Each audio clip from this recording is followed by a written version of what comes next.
My name is Anna. I did the combined Doctor of Philosophy and Master of Clinical Psychology at the University of Western Australia, and I did quite clinically oriented research, so in suicide prevention.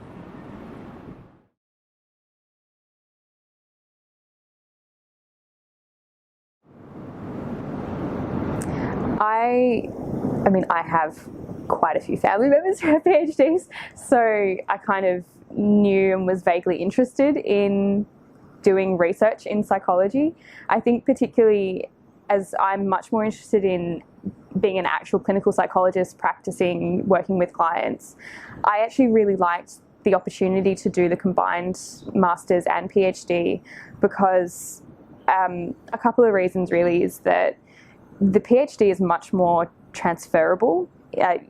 Overseas it's expected that clinical psychologists will have a doctoral degree or at least extensive postgraduate training. So even though my path changed a little bit in that I'm obviously not moving overseas now, I did want the opportunity to be able to translate those skills over.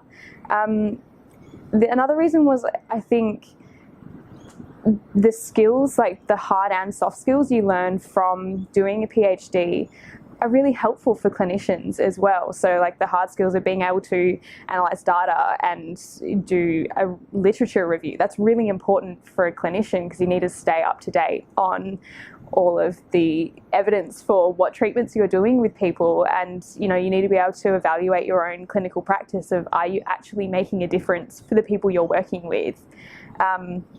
But also, like, PhDs involve a lot of people management, project management, and that kind of thing, and critical thinking skills as well. So I think it really helps to have done the PhD for what I wanted. So yeah, I was kind of thinking about that sort of stuff when I was coming into it.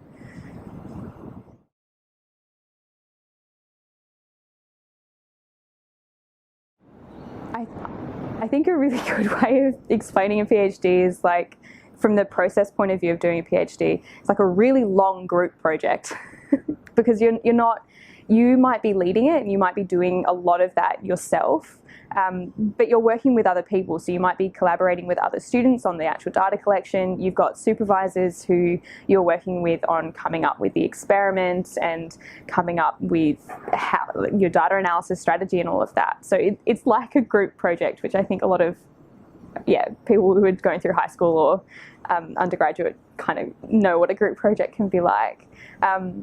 In terms of the actual kind of finished product, I did my thesis by chapters. So I had 7 chapters in my thesis.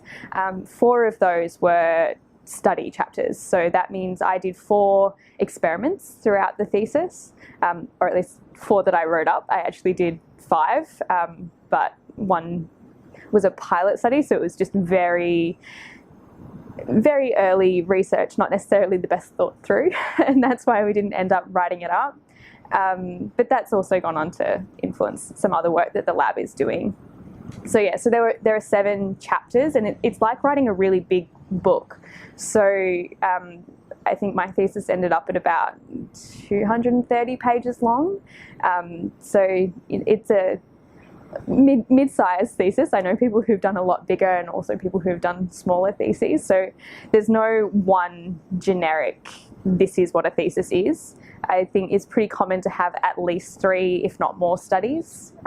And yeah, having those as separate chapters. And then the additional chapters were very much just setting up the story. So thinking about it like the prelude to a novel that you're reading. It's like, this is what I'm going to do and why I'm going to do it. And then you explain each of the research studies in a lot of detail. And then you sum the whole thing up at the end and say, this is what I did and why and what it all means.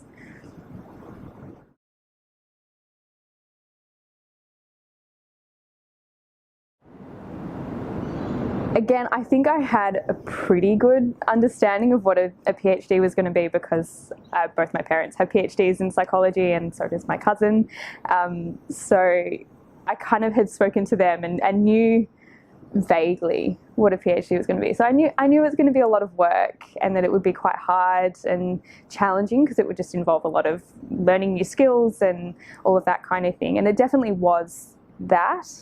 I think the difference was the bits that were challenging were not what I had expected going in. So PhDs involve a lot of people management. You know, again, it's like a group project. You do have to corral a lot of different people into the same unified goal, and that's not always the easiest. And yeah, I think other than that, it kind of was what I was expecting. When I say it was hard and challenging though, I'd absolutely do it again. So even though it was a rough time at times, it was really worth doing, and I don't regret doing it. So I don't want to freak people out by saying it was challenging, and then, you know, it was, but it was good too.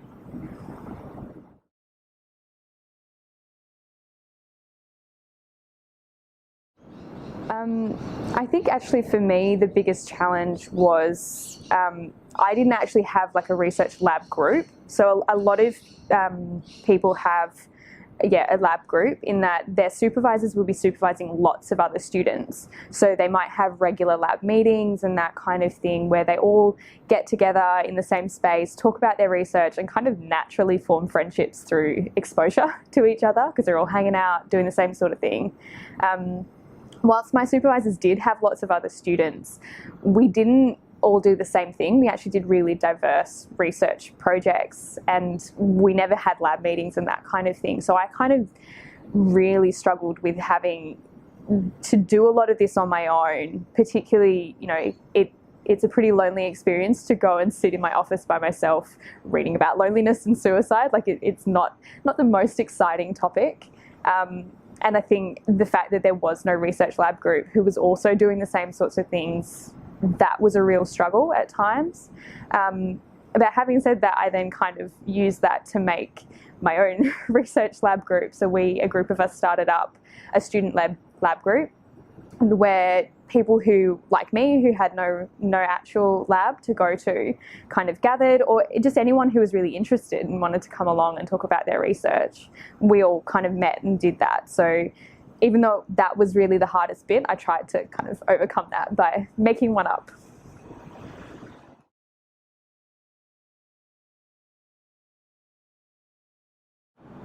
I think the most important thing is it's not a hard skill related to the PhD. It's definitely one of those self-care life skills sort of thing. Things will not go to plan. They simply won't, and it won't help if you just get bogged down in the fact that it's not going to plan and then kind of wallow in how awful that is and how it's just not working out. It's much better to pick yourself up, dust yourself off, and learn from whatever you were trying to do, going to plan, not going to plan, and use that to fix it and create a new plan. So I think that was the most important thing.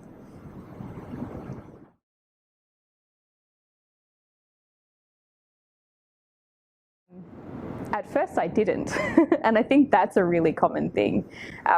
A lot of us think that the stress is unique to us in that, like, oh, I must be the only person having this kind of stress. So I think once I kind of realised that I needed to do something about it, the things that really helped were reaching out to others, you know, people who are also doing the course and checking in with them and having a bit of that vent, but also then problem solving. But also, in the reaching out to the staff who are also, you know, because I was doing the master's program, talking to people who'd also done this kind of program, and getting feedback from them and kind of getting that validation, but also getting professional help as well. Like it's definitely a good idea to go and get your own ClinPsych and go and talk to them and, you know, work through that stress. I think as well, I really treated the PhD like a job. I worked business hours with the occasional overtime, but when I was home, I was home. I wasn't doing work on my PhD from home. As much as possible, I wasn't working weekends. There were exceptions to that. But yeah, when I was here to work. And I think that really helped me get that distinction between yeah, when I needed to be doing productive stuff and when I needed to be doing self-care stuff, and then fostered a whole bunch of hobbies to do to distract myself so I wasn't just at home twiddling my thumbs thinking about my thesis.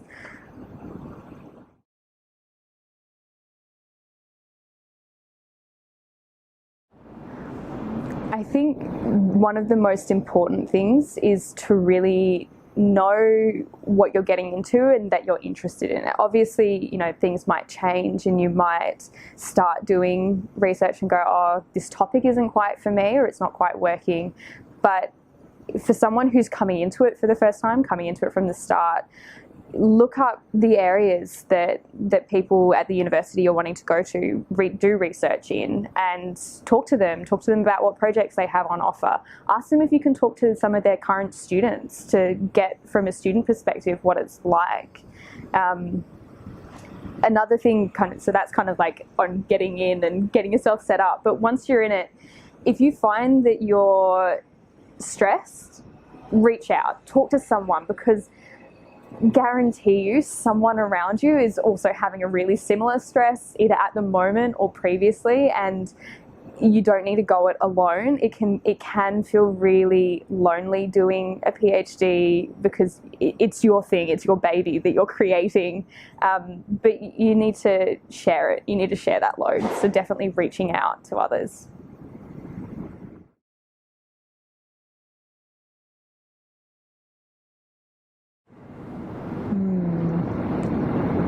My ideal job, again, because I did the combined master's and PhD, my ideal would be to be a part-time clinician, part-time researcher. I really did enjoy the research component so much that I don't want to let it go now that, you know, I am currently working in a clinical job and slowly trying to get some roots into research as well. So that would be my goal, would be to keep blending the two forevermore.